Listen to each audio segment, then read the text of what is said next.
چیرۆکی دارەکەی خەلیفە چییە؟ بۆچی ئەو ناوەیان لێنا؟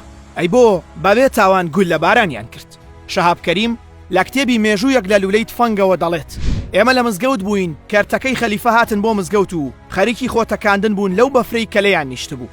ئەوەی سەرنجی ڕاکێشام پێڵاوەکانی خەلیفە بوو کە دڕابوون، بەو هۆیەوە هەموو پەنجەکانی تەزی بوون. من پێم وت کاک خەلیفە پێڵاوەکانت کونی تێدایە، ئەوی ژووتی 2 مانگە یارمەتی پێشمەرگایەتیەکەم وەرنەگرتووە بۆیە پارەم پێ نەبووە بیکڕم. منیش چووم جووتێک پێڵاوی لاستیکیم بۆ کڕی و پێشکەشم کرد. ئەویش دوای سوپاس وتی دیارە کە یارمەتیەکەتان وەرگرتووە ئاوا پارەت پێ بووە. منیش وتم من لەوەتەی پێشمەرگەم یارمەتی پێشمەرگانەم وەرنەگرتووە.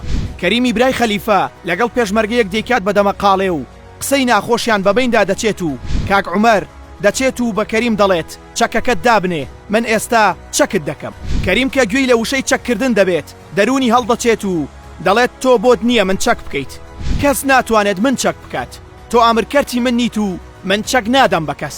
کاک عومەر پێداگری دەکات کە هەر دەبێت چەکی بکات و لێی دەچێتە پێشەوە. بەکریش میلی کلاشینکۆفەکە ڕادەکێشێت و دەڵێت کەس ناتوانێت چەکم بکات.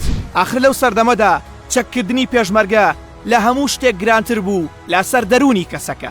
باکری برای خەلیفە کە ئابینێت ئەوێت چەکی بکات دەستڕێژێک دەکات و کاک عومەر دەکەوێت لەگەڵ 2 پێشمەرگەی تر و براکەی خەلیفەش ڕادەکات و دەڕوات. لە هەموو ئەم کاتەشدا خەلیفە لەوێ نییە و ئاگاداری هیچ نییە.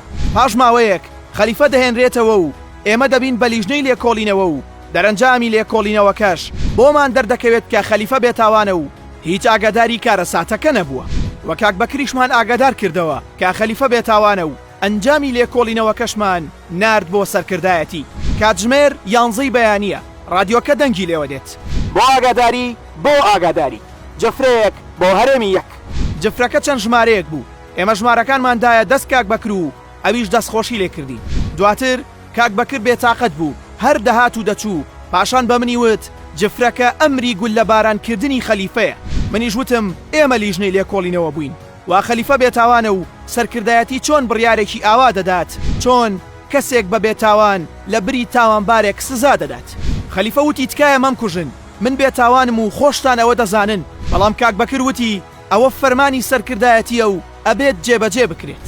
پاشان خەلیفە داوای کرد کە نامەیەک بۆ دایکی بنووسێت و نامەکەی نووسی و دایە دەست کاک بەکر. دواتر لە لای دارێک چاوی خەلیفە بەسترا و ئامادەیان کرد بۆ گول لە بارانکردن.